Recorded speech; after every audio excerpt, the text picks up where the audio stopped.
নিখিলবঙ্গ শিক্ষক সমিতির হবিবপুর অঞ্চল শাখার উদ্যোগে ব্লক স্তরের বার্ষিক সাংস্কৃতিক প্রতিযোগিতা ছাত্রছাত্রীদের নিয়ে আয়োজন হলো বুলবুলচন্ডী আর.এন. রয় বিদ্যানিকেতন উচ্চ বালিকা বিদ্যালয়ে। প্রায় 37টি বিভাগে হবিবপুর ব্লকের বিভিন্ন স্কুল থেকে আগত ছাত্রছাত্রীদের নিয়ে বার্ষিক সাংস্কৃতিক প্রতিযোগিতা অনুষ্ঠিত হয় শনিবার দুপুর 2টায়। উদ্বোধনী সঙ্গীতের মাধ্যমে অনুষ্ঠানের শুভ সূচনা হয়। উক্ত প্রতিযোগিতায় ছাত্রছাত্রীদের অংশগ্রহণ ছিল চোখে পড়ার মতো। প্রায় 1.5 শতাধিক ছাত্রছাত্রী নিয়ে বিভিন্ন বিভাগ যেমন বসে আঁকো, আবৃত্তি, সঙ্গীত, সাঁওতালি সঙ্গীত প্রতিযোগিতা, তাৎক্ষণিক বক্তৃতা, প্রবন্ধ প্রতিযোগিতা, একক নৃত্য প্রতিযোগিতা সহ বিভিন্ন প্রতিযোগিতায় অংশগ্রহণ করেন। প্রতিযোগিতা শেষে প্রথম, দ্বিতীয়, তৃতীয় স্থান অধিকারী ছাত্রছাত্রীদের মধ্যে সার্টিফিকেট ও পুরস্কার প্রদান করা হয়। ছাত্রছাত্রীদের সুস্থ সংস্কৃতি ও মননের বিকাশের জন্য এই প্রচেষ্টা।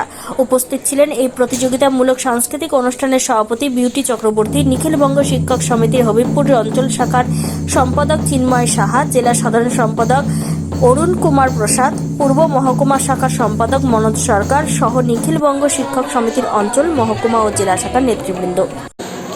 আজ আমরা নিখিলবঙ্গ শিক্ষক সমিতি হবিবপুর অঞ্চল শাখার উদ্যোগে বুলবুলচন্ডী আর.এন. রায় বিদ্যানিকেতন বালিকা বিদ্যালয়ে বার্ষিক সাংস্কৃতিক প্রতিযোগিতা করছি। দীর্ঘ শতবর্ষ প্রাচীন আমাদের এই সংগঠন, দীর্ঘদিন ধরে এই কর্মকাণ্ডের সঙ্গে আমরা যুক্ত এবং এই কর্মকাণ্ডের মাধ্যমে আমরা ছাত্রছাত্রীদের পড়াশোনার পাশাপাশি বিভিন্ন যে বহুমুখী প্রতিভা যার ফলে তাদের সুস্থ চিন্তা ও মননশীলতা উন্মেষ ঘটে, সেই দিকে লক্ষ্য রেখে ইউনিট স্তর থেকে ব্লক থেকে মহকুমা, জেলা এবং তারপর রাজ্য, এই স্তরে আমরা সাংস্কৃতিক প্রতিযোগিতা করে থাকি। এর ফলে বহু ছাত্রছাত্রী নিজেদের বিভিন্ন দিক উন্মেষ ঘটাতে পারে। আগামীতে যাতে আরও ভালোভাবে সমস্ত ছাত্রছাত্রী অংশগ্রহণ করে, তার সেই বিষয়ে আমরা অগ্রণী ভূমিকা নিতে চাই। কতজন প্রতিযোগী অংশগ্রহণ করেছে?